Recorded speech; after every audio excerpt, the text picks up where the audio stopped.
So my understanding of human perception, what we hear when we listen to each other talk, is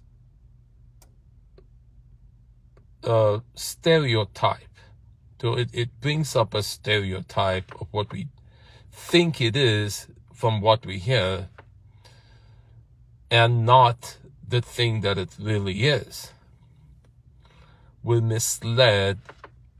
Our perceptions are misled often because it triggers the stereotype and not what it is. So look at an example. Okay,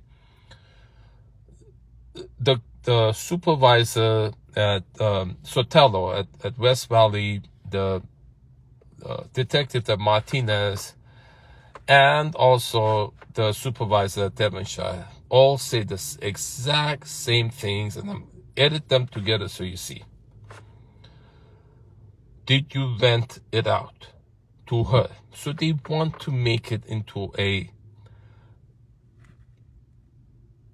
tenant-landlord issue to make it fit the narrative. And they will not accept any other input than the one that will fit their narrative.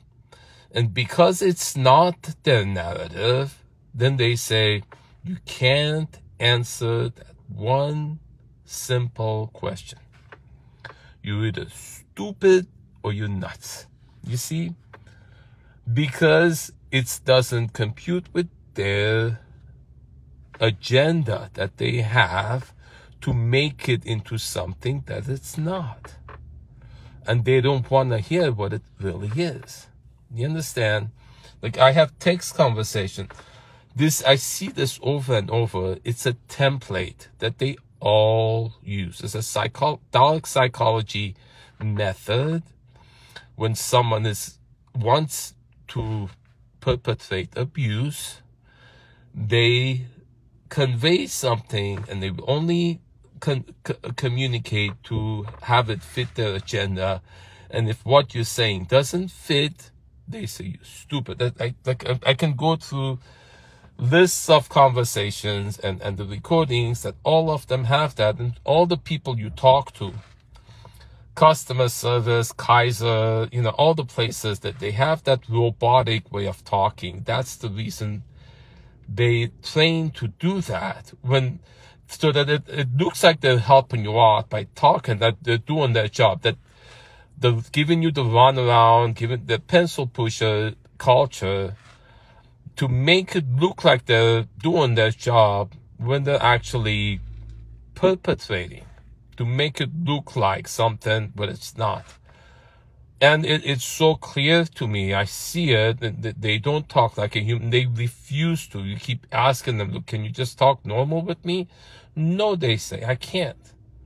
That's not the way we function. They function in a way that only fits their agenda, and their agenda has abuse in it, and they don't want to acknowledge it. That's why they won't let you talk. And if this point, I find a way to convey this that people will see it. I mean, if you look at the whole thing, you will see. The comments people leave on my YouTube videos show that misunderstanding.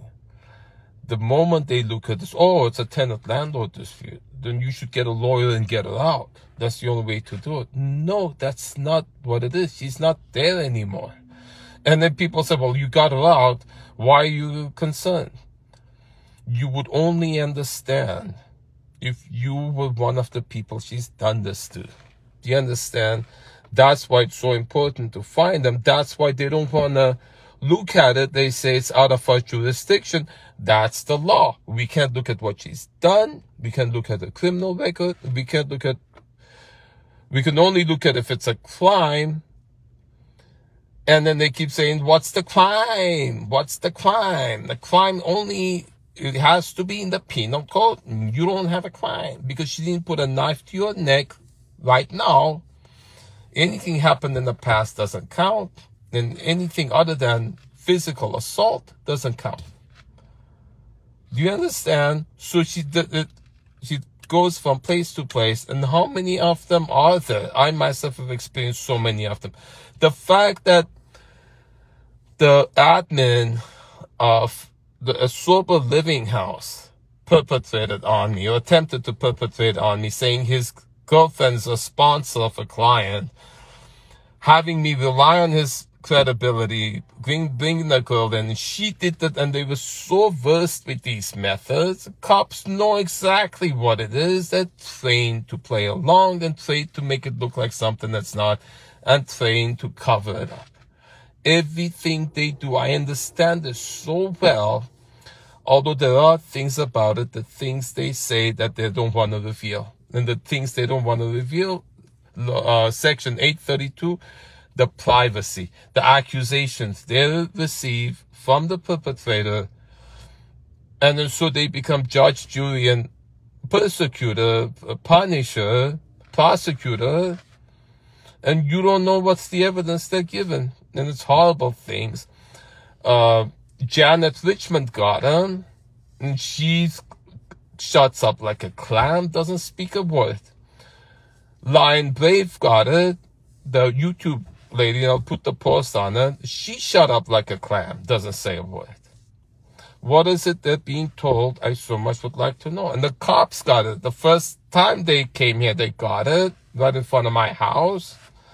And they keep that Sergeant Glossier repeatedly says it's been adjudicated. There's nothing more to it. People, you're not accepting the answer. It's been adjudicated. We're not going to do nothing more. So she knows what to tell people, and more people, she said, to try to isolate me, that they isolate a target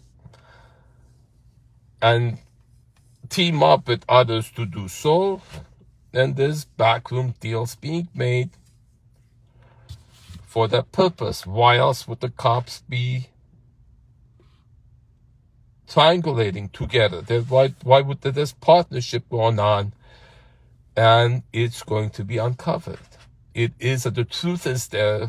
The sun is there, even though it's cloudy, it's overcast, the sun is there. Even though it's night, the sun is still there. The sun doesn't disappear. Truth is there, and truth finds a way. It's never, I mean, the eventuality of the truth, everybody knowing it, everything is love, everything is truth, everything is peace. And counter indications of that are falsehood, are illusions. We're just going through this drama to find the truth, to find the peace, and to find the love, because it's so sweet to remember it, because wanting something is so much sweeter than actually having it. We've never lost any of those things. They're all there. Our deepest desires are fulfilled. We just think we don't have them, because it's sweet to remember again who we are, thinking we've lost it. We've forgotten. I'm Zeke Madavosian.